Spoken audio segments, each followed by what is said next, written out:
I was stunned, my voice betraying my shock and anxiety as I processed the news. What do you mean there's been a cancellation? I asked, my voice echoing my confusion and growing worry. I was on a call during my lunch break at work, inadvertently speaking louder than I intended, and quickly lowered my voice.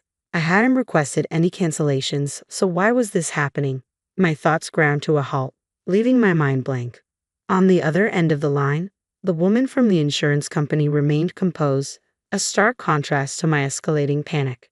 According to our records, we received a cancellation request from you and the procedure has already been completed, she explained calmly. My name is Betty, and I'm a 42-year-old office worker living in an apartment with my husband Henry and our young daughter Linda. Today had been a whirlwind of chaos from the moment I woke up. Henry had announced an unexpected overnight business trip as soon as he rolled out of bed, and then he began frantically packing his bags. Meanwhile, our first-grade daughter, Linda, burst into tears, distraught over the disappearance of her math textbook. At her age, she required a lot of assistance, and her struggles only added to the day's turmoil. I found myself wishing Henry would manage his belongings without adding to the confusion by asking where his travel bag or his new socks were. This year had been particularly challenging, and thoughts of divorce had begun to haunt me more frequently. When I expressed my frustration about their lack of preparation the night before, Linda promptly apologized, genuine remorse shining in her eyes. Sorry, Mom. I'll be more careful next time. I reassured her. It's okay. I should have checked with you yesterday. That was my mistake.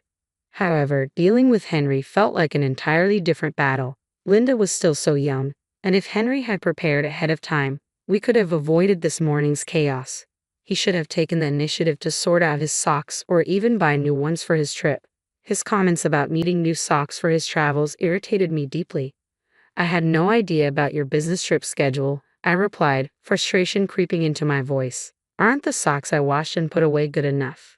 His insistence on new socks struck me as odd, but I kept my opinions to myself.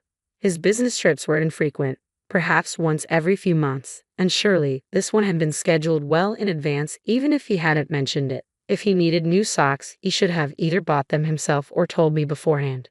Seeing Linda's tear-streaked face as she pleaded, Daddy, Mommy, please stop fighting, broke my heart. I turned to her. Linda, I'm sorry. It's okay. Let's find your textbook together. With that, Henry quietly returned to his packing while I helped Linda search through her backpack for her missing math book. I couldn't help but glance over at Henry, frustration simmering just beneath the surface. I noticed that Henry was packing casual clothes more suited for a weekend getaway than a business trip, and this detail raised a serious red flag for me, stirring up old fears. Could he be having another affair? Given his history, my suspicions were not unfounded. He had been unfaithful twice before.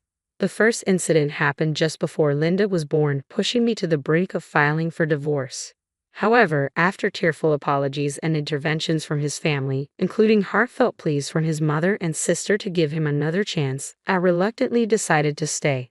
Then, last year, he strayed again with someone he met on a dating app.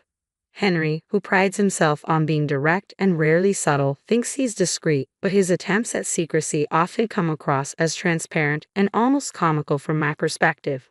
When I caught him, he resorted to tears and apologies once more. It was both pitiful and frustrating to witness his humility, especially knowing his usual arrogance.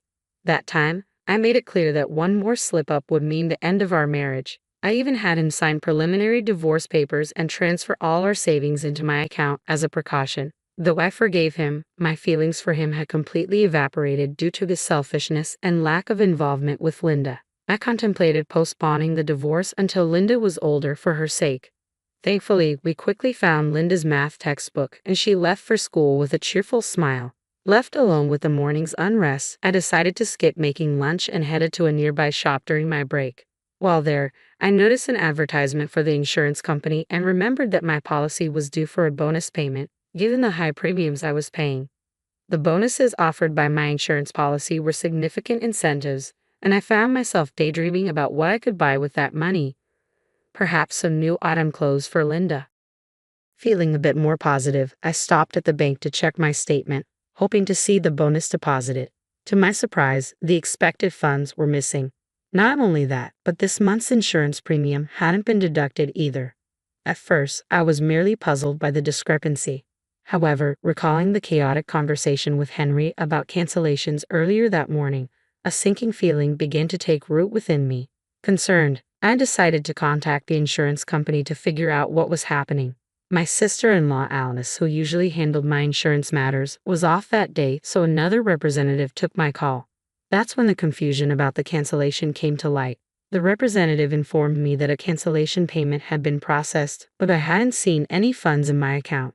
She insisted that all the paperwork was correct and that the company had followed proper procedures, subtly implying that the fault lay with me if the policy was canceled without my knowledge. I firmly reiterated that I had no intention of canceling the policy.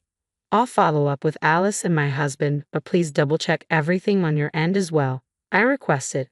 After making my point clear, I ended the call. Before I knew it, my lunch break was almost over, and I realized I had neither the time nor the appetite to eat the lunch I had bought. Other concerns weighed heavily on my mind, and I felt an urgent need to address this issue promptly. I informed my boss that I needed to leave early and quickly wrapped up my remaining tasks, exiting the office ahead of schedule. Without hesitation, I called Henry, my mind racing with doubt. Was he truly on a business trip, or was something else going on? "Betty, why are you calling?" "I'm at work," Henry answered after a few rings, his voice tinged with irritation. But in the background, lively music played, casting doubt on his claim. "It's ridiculous that you think you can avoid getting caught," I said, my frustration boiling over. "Sorry to bother you, but my life insurance was canceled without my knowledge, and there's no record of any cancellation payment. Do you know anything about this? I'm seriously considering contacting the police as it might be a scam." "Ha, calling the police?" Henry replied, and then he confessed, "It was me." I had suspected that Henry and Alice might be involved in this somehow, but hearing his admission made my blood boil. "So it was you? Where's the cancellation payment?" I demanded. "I used it to help Mom out," he replied nonchalantly. "Help out? Did something happen to your mother that she suddenly needed money?" "No, she just mentioned she wanted to go on a family trip for once." I was utterly stunned by his audacious response. "You canceled my life insurance to fund a trip. Was the business shirt just a cover?" "Yeah, I'm the beneficiary, so you can't complain, right? We're staying at a luxurious hotel. I'm in the lobby right now, and you wouldn't believe the size of the chandelier here," Henry said, as if bragging about the details would impress me. "What's with this attitude?" I countered, infuriated. "I have plenty of complaints. Why would you cancel the insurance without telling me? I've been paying those premiums out of my salary. You should be able to cover your trip expenses." "Ah, that's so annoying," Henry replied dismissively. "But it's my money if something happens to you, right? You're healthy and not in any danger, so we can just start paying the premiums again." I was dumbfounded by his flawed reasoning. The terms change as you get older, and the premiums increase. Do you not understand that? "Well, I'm not the one paying for it," he shot back, his careless disregard only fueling my frustration. "Do your parents know you canceled my life insurance without telling me? Didn't your father say anything? And Alice is involved in this too, right? You and Alice forged my signature, didn't you?" "Yeah, Mom and Dad were actually happy about it," he admitted, as if that justified his actions. "They thought it was a good idea. It's your fault for controlling all our money. I just wanted to have fun for once." Henry argued as if the situation were trivial. "It's no big deal. We're on a family trip, and everyone's happy. That family includes your parents and Alice, right? Why aren't Linda and I included? Aren't we family too?" My voice trembled with hurt and disbelief. "Insurance is meant for emergencies. Shouldn't you have discussed using it for a trip with me first?" But he knew I would say no. "You and Linda are always together. It's fine for me to spend time with my real family once in a while," he retorted. "Plus, Alice was planning to sign you up for a new life insurance policy, so it's a win-win." I can't believe you're not embarrassed by these excuses. It's like you're a child who didn't tell me because you knew I'd object. That's exactly why you didn't tell me. You knew I'd be upset. It's so frustrating. "If you're going to keep complaining, maybe I should just get a divorce," Henry said, his tone unusually bold, perhaps emboldened by being in a tourist spot. "Understood," I replied sharply before hanging up. "Be prepared. I'm going to make sure you and your family face the consequences." I muttered to myself as my patience finally snapped. Henry had taken my forgiveness for granted too many times. Despite my threats of divorce, I had once thought my in-laws were decent people, even though Alice had pressured me into an expensive life insurance policy. I believed she wasn't acting with malice, but decent people don't secretly cancel their daughter-in-law's life insurance to fund their own pleasures. Like husband, like family, I thought grimly. I was done with all of them. I went straight to visit the lawyer, clutching the divorce papers Henry had filled out earlier as if they were a talisman. I filed for divorce immediately. Afterward, I picked up Linda from after-school care. On our way home, I gently explained the situation to her. She seemed surprised, but I reassured her that our well-being was my top priority. Once we arrived home, she asked, "So Daddy isn't coming home anymore?" "He won't be home tonight because he's staying somewhere else. We're getting divorced, so we'll be living apart," I answered cautiously, trying to gauge her understanding and feelings. "Then let's start cleaning up now," she suggested urgently. "What's wrong?" I asked, a bit confused by her sudden urgency.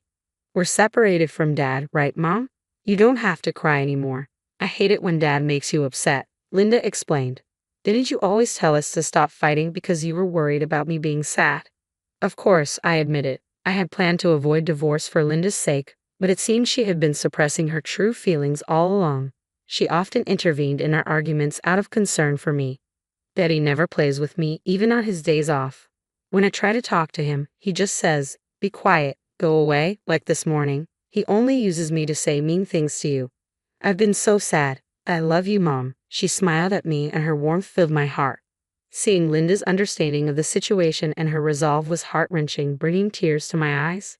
Her insights into how Henry had prioritized himself over us both made it clear that she was ready for a change too. "I understand, sweetheart. I'm sorry for putting you through such difficult times. From now on, it will just be the two of us, but I promise to take good care of you. I love you so much." "Yay!" Linda exclaimed joyfully, filling me with a renewed determination.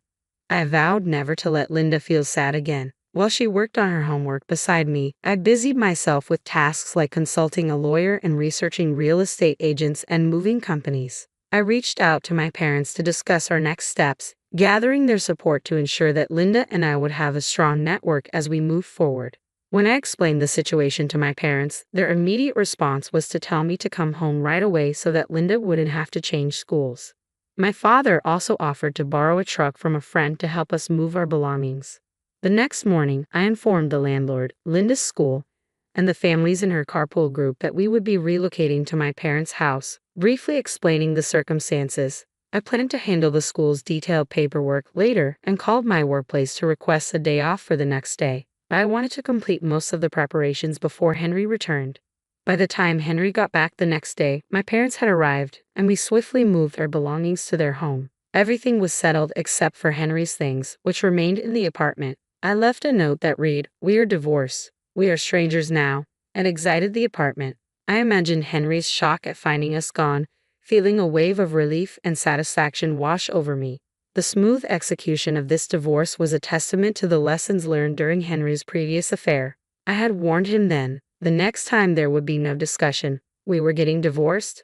We had agreed that I would retain custody of Linda and all marital assets. With that in mind, Linda and I began our new life at my parents' house. Later, my frantic mother-in-law called. She must have reached out because I had blocked Henry's number. Knowing Henry's tendency to cry easily, despite his usual bravado, I pictured him sobbing away. "What are you thinking, divorcing my son when he hasn't even cheated this time?" she yelled, her voice loud enough to hurt my ears. I instinctively pulled the phone away from my ear. "Betty, it's not too late to apologize to my son right now. He's been crying nonstop because he's so upset. Aren't you embarrassed to make such a fuss over this?" "Apologize." I was so taken aback by her words that I blurted out, "Who are you?" My mother-in-law clearly didn't expect such a response and her words suddenly stopped. "Well, yes, it's me, your mother-in-law. Come on, Betty. What's wrong with you? You're not losing your mind, are you? You're still young." "No, I only have one mother. Are you some kind of scam artist?" I replied, half jokingly yet pointedly. I felt no obligation to engage in a serious conversation with her, considering we were now divorced and effectively strangers, especially after their past actions like canceling my life insurance without my permission. I saw no reason to engage seriously. "Don't joke around, Betty. If you're going to act like this, we have our own ways of dealing with things, she warned, her voice seething with anger. And what exactly can you do? I countered, skepticism lacing my words. We agreed that if there was another issue, I'd get a divorce immediately. Henry himself told me over the phone that he wanted a divorce. My firm stance made her pause, and I seized the opportunity to press further. If you wanted to go on a trip, you should have consulted me first. Instead, you committed a crime. Unauthorized cancellation of life insurance can be considered forgery, punishable by imprisonment. I'm ready to pursue this thoroughly. I knew of no financial troubles in Henry's family, so their actions struck me as not just impulsive but reckless, and I couldn't let it slide. Wait a minute, we can't be criminals. Please, I'm sorry, let's talk, she stammered, her tone shifting suddenly at the mention of possible imprisonment. But it was too late for apologies or discussions. I hung up the phone and blocked my in-laws' numbers, distancing myself from any further toxic interactions. This decisive break marked a new chapter for Linda and me, one where we could seek peace and stability away from past upheavals. Later, I found out that Henry was so shocked by the divorce that he quit his job and withdrew from social activities, effectively isolating himself. As for the life insurance debacle, we managed to resolve it through an out-of-court settlement designed for such disputes. My sister-in-law ended up being dismissed from the insurance company, which even made minor headlines. The actions of my in-laws turned them into subjects of neighborhood gossip, and they faced criticism from relatives over their poor judgment and disgraceful actions, leading to their social isolation. With both Henry and my sister-in-law out of work, they appeared to be facing financial struggles. Meanwhile, Linda and I were relishing a happy and liberated life at my parents' home. Despite the challenges this situation posed for my daughter, I was committed to providing her with all the love and care she deserved. In this new chapter of our lives, we found peace and stability, supported by my parents' love, and we were gradually rebuilding our lives free from past turmoil.